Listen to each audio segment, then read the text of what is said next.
परमाराध्य सदगुरु महाराज का प्रवचन महर्षि में ही अनुभव प्रकाश से शीर्षक विषयों से अपने को हटाकर ईश्वर में संलग्न रहना भक्ति है। बंदों गुरुपद कंज कृपा सिंधु नर रूप हरि महामोहतम पुंज जासु वचन रविकर निकर।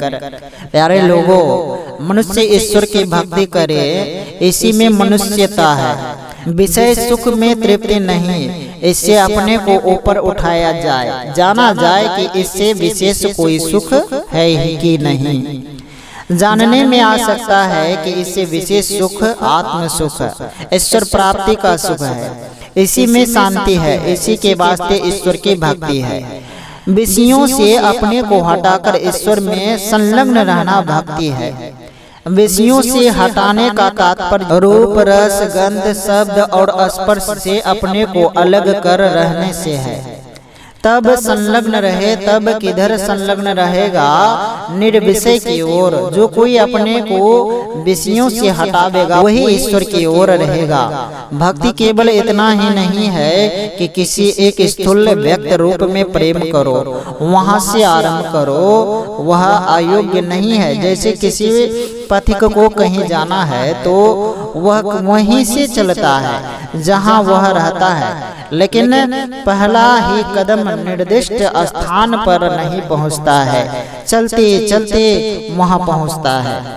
उसी तरह भक्ति का आरंभ यहाँ से करो। जैसे चलने वाले एक जगह को छोड़ता हुआ चलता है, उसी तरह तुम भी साधना का आरंभ कर स्थूल को छोड़कर फिर उससे भी आगे बढ़ो। इस तरह बढ़ने से ऐसा नहीं हो जाता कि ब्रह्म की सत्ता उससे छूट गई। जैसे कहीं जाते हैं तो वहाँ शून्य रहता है, उसी तरह कितना भी बढ़ते जाओ ईश्वर संग ही रहते हैं। पहले स्थूल रूप में तुम मन को लगाते थे, अब तुम सूक्ष्म विषय में आ गए तो क्या परमात्मा उस सूक्ष्म विषय में नहीं है? परमात्मा सर्वव्यापी है, तो वहाँ कैसे नहीं है? जैसे किसी आदमी ने अपनी ऊपर वाली पोशाक बदल दी, नीचे वाली पोशाक में रहा, तो क्या पोशाक पहनने वाला बदल गया?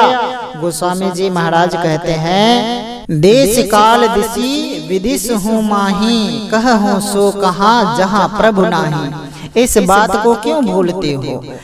कितने का ख्याल है, ईश्वर आवेंगे और दर्शन देंगे। जिस रूप का ध्यान करते हैं वह दर्शन देकर मन वांछित फल देंगे, और यही भक्ति की प्रकाष्ठा मानते हैं। दूसरे कहते हैं कि तुम ही चलो, तुम इंद्रिय गोचर नहीं हो, अव्यक्त हो, शरीर जड़ और तुम चेतन आत्मा हो। यह चेतन आत्मा जहाँ से चले वहीं से ईश्वर भक्ति का आरंभ होता है। जिन आवरणों में वह चेतन आत्मा रहती है उनसे अपने को उठा लो। शंकराचार्य जी की भाषा में आत्मा अनुसंधान होना चाहिए। निज स्वरूप को प्राप्त करने, जान लेने, पहचान लेने की अवस्था जिनको आ गई वही सारे आवरणों से हटाकर अपने को रखेगा।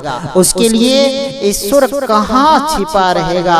यही ईश्वर दर्शन है और भक्ति की पराकाष्ठा है। इंद्रियों से जो रूप दर्शन होता है वह ईश्वर के माया रूप का दर्शन है। ईश्वर के आत्म रूप का दर्शन नहीं हुआ, और यह दर्शन हुआ तो ईश्वर दर्शन कैसे हुआ?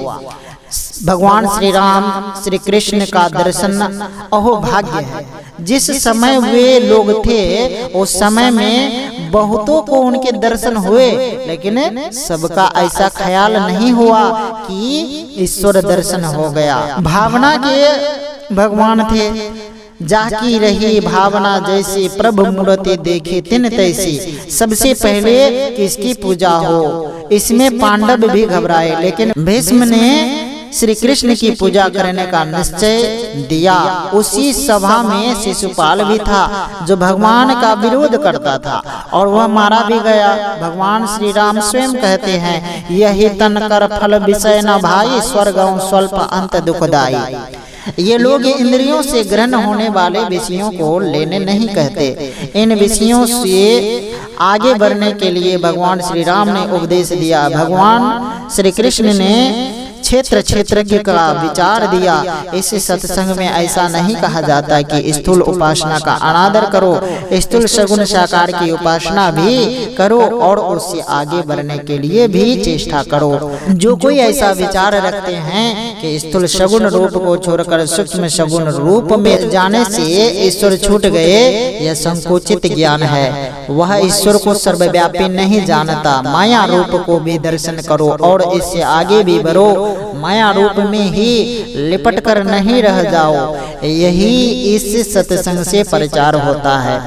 और जो कोई अपने को ईश्वर मानता है तो वह समाधि में ऐसा हो जाता है, लेकिन संसार में द्वैत मंडल में ईश्वरत्व का भाव लेकर कोई बढ़ते असंभव है। इसलिए श्री राम और श्री कृष्ण पर भी लोग संशय करते हैं। समाधि साधन करो, ऐसा हो सकता है। विचार ही विचार में कोई ईश्वर नहीं हो सकता। अभी आपने पाठ में सुना, शब्द से नहीं होए रहे घर को पहुँचे सोए। शब्द साधना से भक्ति का अंत होता है। जब तक ईश्वर दर्शन नहीं होगा भक्ति साथ नहीं छोड़ सकती। इसलिए भक्ति बीज पलटे नहीं आए पड़े जो चोल, कंचन जो बिष्ठा पड़े घटे न ताको मोल। भक्ति बीज बिन से नहीं जो जाए अनंत, ऊंच नीच घर जन्म ले तौ संत को संत। जहाँ तक बने ईश्वर की भक्ति करो। ईश्वर की भक्ति छोड़कर जो रहते हैं वे अपना अपकार आप करते हैं। इससे बढ़कर और अपकार क्या हो सकता है।